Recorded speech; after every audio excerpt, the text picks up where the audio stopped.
Welcome back, my Duelist friends. Casual Duelist here, and it's Monday, so we got a Monday video for you. We have a deck. We have a Magic the Gathering deck. This is nowhere near standard or Type 2, um, and I'm pretty sure this would end up falling into like Legacy or Vintage because the age of some of the cards, maybe. You guys can correct me if you want.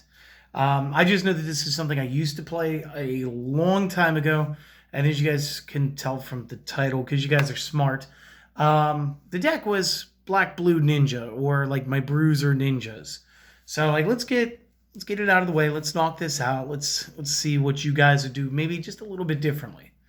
So at the time that I was playing this, and again, I don't remember if I was playing this back in like 2012, 2013, what have you. I was playing 20 land. So I was playing 4 copies of the Drowned Catacomb. So this enters play tapped unless you already control an island or swamp, at which point it's fine.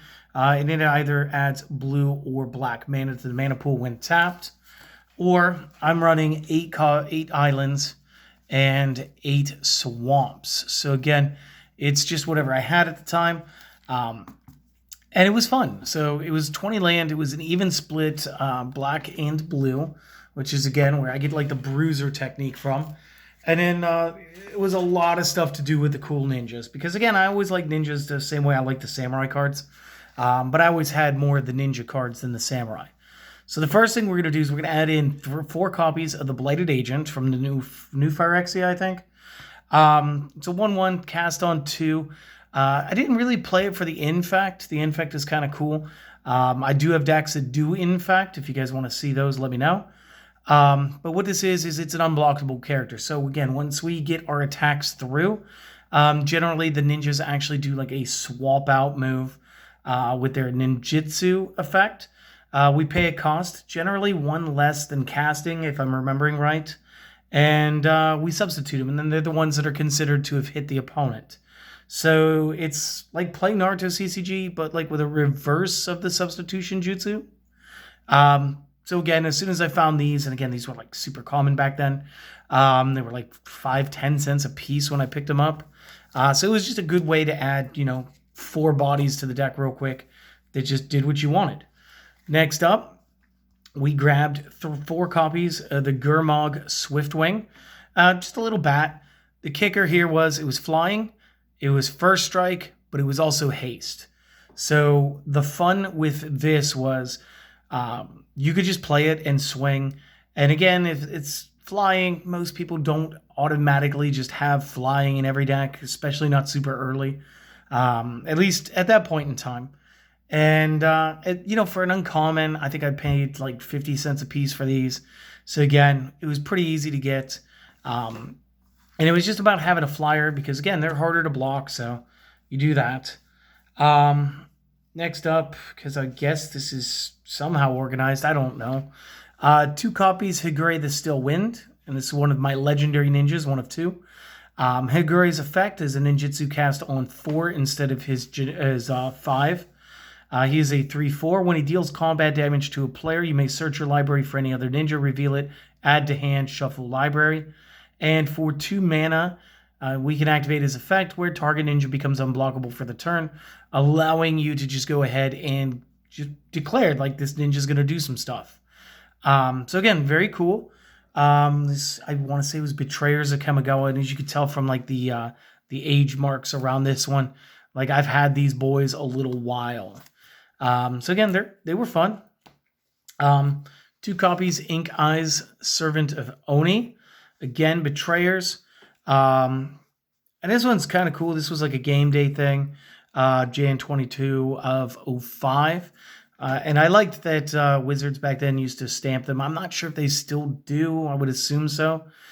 This would be a Rat Ninja. And again, I love the 2 arts. Personally, I favor the original. Cast on 6 or ninjutsu on 5.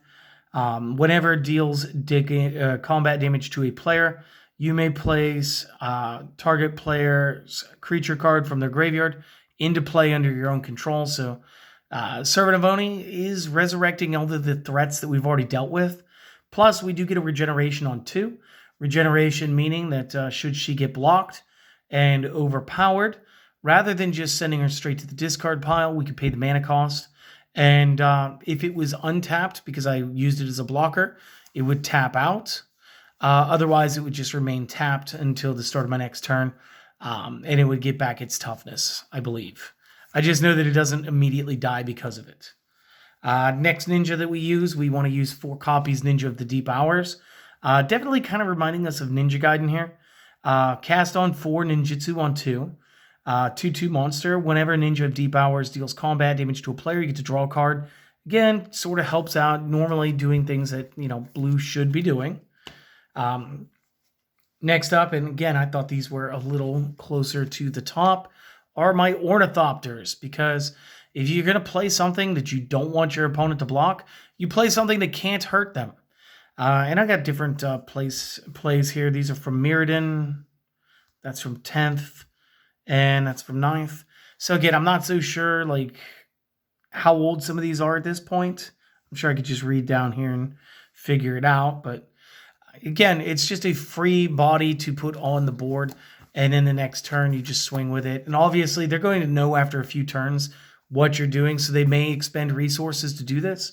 But if you've already spent all your mana doing the ninjutsu cost, it's good knowing that you guys have an option on 0 to just put another body back on board. Another really cool card I liked was Sig the River Cutthroat. I don't know. I was at a card shop. He was in a dollar pile. I bought him for $1. I know that you could pay either blue or black for either of his 2 for the mana cost.